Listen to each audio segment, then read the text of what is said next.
गर्मी बहुत ज़्यादा है, टेम्परेचर हाई होता जा रहा है, बरसात का नामो निशान भी नहीं है। तो चलिए बनाते हैं फिर आज ब्रेकफास्ट में पोहा। क्योंकि गर्मियों में इतनी मॉर्निंग में कुछ ज़्यादा खाने को मन नहीं कर रहा आजकल, तो फिर हल्का फुल्का पोहा ही बनाया जाए। तो चलिए चलते हैं फिर पोहा बनाते हैं। पोहा बनाने के लिए सबसे पहले मैं लूँगी कड़ी पत्ता, चॉप करे हुए प्याज और आधी कटोरी मूंगफली और ज़रूरत के अनुसार पोहा। पोहे को 2-3 बार धो के छन्नी में से मैंने छान लिया है और इसका सब पानी निकाल लिया है। अब इसमें डालूँगी मैं 1/2 टेबल स्पून चीनी, जिससे कि ये खिला खिला बनेगा और इसमें जितना भी पानी होगा ये वो सोख लेगा। कढ़ाई में तेल लिया मैंने और उसमें फिर सारी मूंगफली भून दी मीडियम फ्लेम पर और डीप फ्राई करके इसको निकाल लिया। उसके बाद मैंने राई चटकाई और चॉप किया हुआ प्याज डाल के उसको हल्का सा 1-2 मिनट के लिए भून लिया।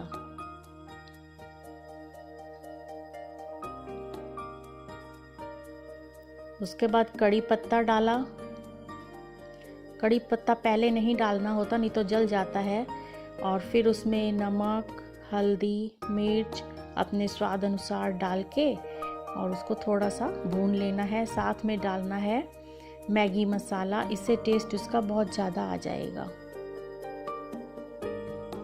और उसको 2 मिनट के लिए फिर भून लें और अब डाल दें सारा पोहा और 1-2 मिनट ही इसे पकाएं। उसके बाद गैस बंद कर दें और ये हमारा पोहा हो गया तैयार। और इसमें हमने रोस्टेड पीनट मिक्स कर दी। तो हमारा इजी एंड फटाफट वाला मिनटों में तैयार होने वाला ब्रेकफास्ट हो गया रेडी। पीनट्स पोहा रेडी हो गया है। अब आप इसको किसी भी केचप के साथ या इसके ऊपर लेमन्स के ड्रॉप्स डालकर खा सकते हैं और इस पे अनार के दाने भी डल सकते हैं और किसी भी तरीके की नमकीन जो आप पसंद करना चाहें। Hello everyone. कटहल, गर्मियों में कटहल आता है, अच्छा भी बहुत लगता है, मगर उसे बनाना उतना ही मुश्किल होता है।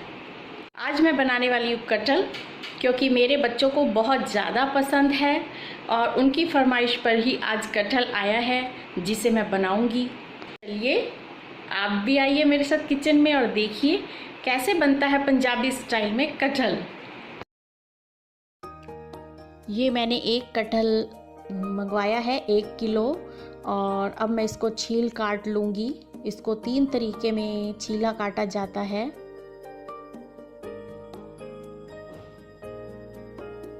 और इसके ऊपर थोड़ा सा मैं नींबू निचोड़ दूंगी, इससे इसका कलर भी बहुत शाइनिंग में रहता है और चिपकता भी नहीं है।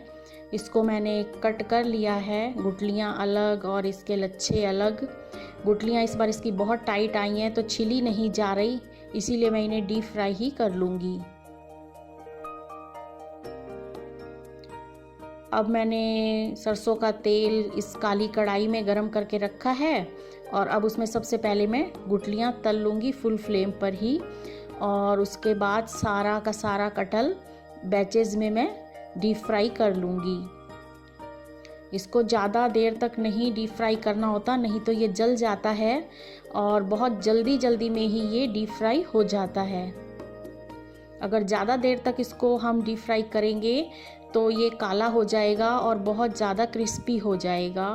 तो इसीलिए इसको 2-3 मिनट में ही निकाल लेना चाहिए। इस तरीके से सारा का सारा मैंने कटहल डीप फ्राई कर लिया है और जो इसकी गुठलियाँ हैं वो भी मैंने डीप फ्राई कर ली हैं।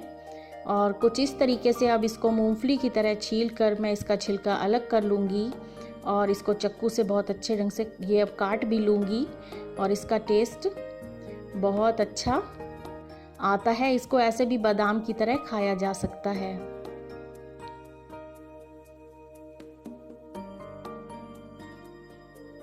और अब मैं इसके लिए करूँगी मसाला तैयार। इसमें 2 टमाटर, 1 प्याज, कुछ लहसुन, अदरक और हरी मिर्चें ये सब मैंने ले ली हैं और इनको चॉप कर लिया है।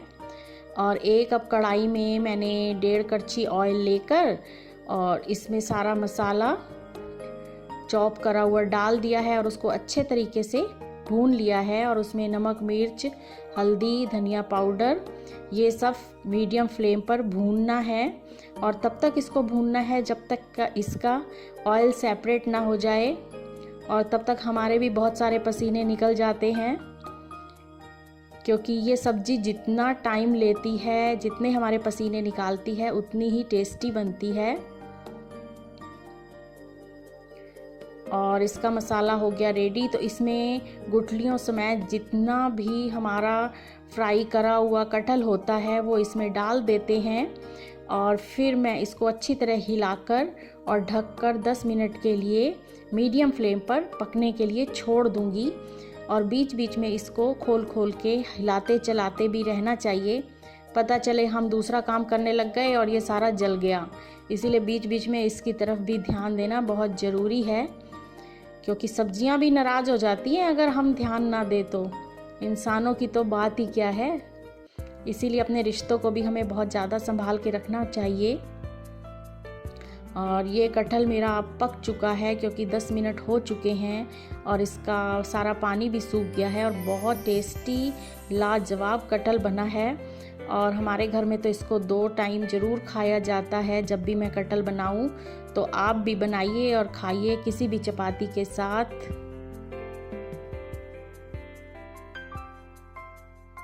और अब है टी टाइम इवनिंग में, और आज मैं तलूँगी चिप्स और चाय, क्योंकि गर्मियों का टाइम है तो बच्चों को भी शाम को भूख लग जाती है। तो आज काफ़ी टाइम बाद चाय के साथ चिप्स तलूँगी। तो चलिए हम पीते हैं चाय और आप मेरे साथ बने रहिए। और अगर आपको मेरी वीडियो पसंद आए तो लाइक करें, कमेंट करें और मेरे चैनल को सब्सक्राइब करें। तो आज का व्लॉग मैं यही ख़त्म करती हूँ। फिर मिलते हैं अगली वीडियो में। Bye bye, take care.